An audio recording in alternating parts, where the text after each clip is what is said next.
আমরা তো যৌক্তিক সময় তো বলেই যাচ্ছি। এখন সময়ের যৌক্তিকতা বিচার বিবেচনা করার যারা যারা এখানে স্টেক হোল্ডার আছে সবাই তো বিবেচনা করবে সময়টা। এক্স্যাক্টলি আমরা টাইম তো ফ্রেম এই জন্য বলছি না, আমরা তো একটা সময় দিয়ে তাদের উপর চাপ সৃষ্টি করতে চাচ্ছি না। আমরা চাচ্ছি সরকার সফলভাবে তাদের কাজগুলো করুক এবং যত তাড়াতাড়ি সম্ভব, যেমন নির্বাচন কমিশন চলে গেছে, নির্বাচন কমিশন গঠন করতে হবে এবং নির্বাচন কমিশন গঠন করে নির্বাচন প্রক্রিয়ার কাজটা শুরু হতে হবে। তো আমি নিশ্চিত সেই ক্ষেত্রে তারা খুব দ্রুত করবে, কারণ একদিকে ফায়ার ফাইটিং করতে হবে, অন্যদিকে যে আমাদের যে প্রাতিষ্ঠানিক যে সমস্যাগুলো হয়ে গেছে এগুলো সমাধান করে নির্বাচনী কার্যক্রমের দিকে তো আমাদেরকে যেতে হবে। তো সকলের একই প্রশ্ন যে এই কাজগুলো কত তাড়াতাড়ি হবে, কতদিন লাগতে পারে এবং কবে একটি গণতান্ত্রিক সরকারের ক্ষেত্রে শান্তিপূর্ণ ক্ষমতা হস্তান্তর করা সম্ভব হবে। তো এই ব্যাপারে আমরা সরকারকে সহায়তা করছি। আমরা বলেছি আমাদের পক্ষ থেকে সার্বিক সহায়তা করছি সরকারকে, কারণ এটা সমস্ত জাতির প্রত্যাশার একটা সরকার যারা জাতির আকাঙ্ক্ষা প্রত্যাশা পূরণে সমর্থ হবে এবং আমরা সেখানে আমাদের পক্ষ থেকে সার্বিক সহযোগিতা দিয়ে যাচ্ছি, দিয়ে যাব।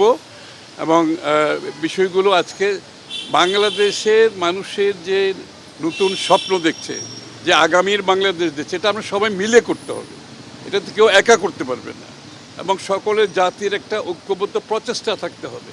সেখানে আমরা সবাই ঐক্যবদ্ধ থাকতে হবে সেই কথাগুলো আমরা বলেছি এবং তারাও মনে করে যে বেসিক এই সময়টাই অন্তত ক্ষমতা হস্তান্তর করার আগে যে কাজগুলো এগুলো দ্রুত আমরা শেষ করতে পারার জন্য আমাদের পক্ষ থেকে আমরা বলেছি এবং সরকারকে সহায়তার কথা বলেছি। সাথে সাথে এই কাজগুলো দ্রুত শেষ করে আমরা সামনের দিকে এগিয়ে যেতে হবে। গত 15-16 বছরের দেশের চরম রাজনীতিকরণ এবং ক্ষমতার অপব্যবহার এবং নিজেদের লোক বসানোর যে একটা প্রচেষ্টা ছিল, দেশের আজকে এই নির্বাহী বিভাগে আজকে বস্তুতপক্ষে একটা দলীয় নির্বাহী বিভাগ ছাড়া তার কিছু বাকি নাই।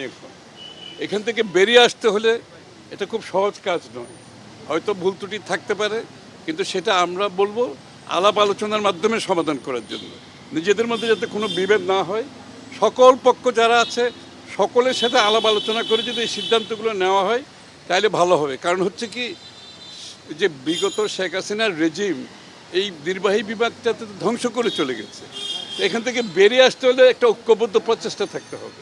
তো আমরা সেটাই অনুরোধ করব, যারা এই কাজগুলো করছে তারা যাতে ঐক্যবদ্ধভাবে আলাপ আলোচনার মাধ্যমে সকলের সাথে এই সিদ্ধান্তগুলো নিলে তাইলে হয়তো আরও সুবিধা হবে, আরও ভালো হবে। কারণ আমরা সহযোগিতা করছি, এখানে কেউ কিন্তু চায় না দেশটা আজকে একটা বিশৃঙ্খলার দিকে যাক, কারণ সুযোগ সন্ধানীরা এখানে বসে আছে, তাদেরকে তো আমরা সেই সুযোগ দিতে পারি না। দেশের মানুষের যে প্রত্যাশা আকাঙ্ক্ষা সেটা পূরণে আমরা সকলকে একযোগে কাজ করতে হবে।